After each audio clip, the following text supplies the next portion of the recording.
കൃഷ്ണ തുളസിയുടെ ഔഷധ ഗുണങ്ങളും അത് വീട്ടിൽ വളർത്തിയാൽ നമുക്കുണ്ടാകുന്ന ഒരു പോസിറ്റീവ് എനർജിയും എന്തൊക്കെയാണെന്ന് നോക്കാം. ഹിന്ദുമത വിശ്വാസത്തിൽ വളരെ വലിയൊരു സ്ഥാനമാണ് കൃഷ്ണ തുളസിക്കുള്ളത്. തുളസി തന്നെ 2 തരത്തിലുണ്ട്, രാമതുളസി എന്നും കൃഷ്ണ തുളസി എന്നും. ഇതിൽ കൃഷ്ണ തുളസിയാണ് വീട്ടുമുറ്റത്ത് തുളസിത്തറ ഉണ്ടാക്കി വളർത്തുന്നത്. തുളസിത്തറയിൽ 2 കൃഷ്ണ തുളസിയുടെ തൈകൾ നട്ട് വളർത്തുന്നതാണ് ഉത്തമം.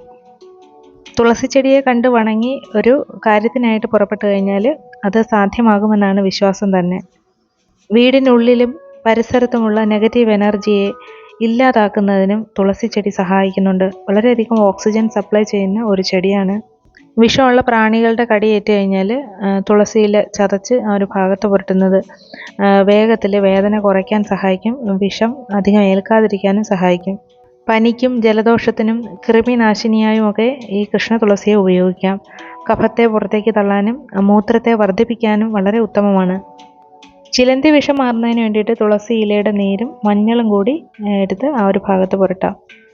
വീടിൻ്റെ പരിസരത്ത് കൃഷ്ണ തുളസി നട്ടു വളർത്തുന്നത് സാംക്രമിക രോഗാണുക്കളെ തടയാനും കൊതുകിൻ്റെ ശല്യം കുറയ്ക്കാനും വളരെ നല്ലതാണ്.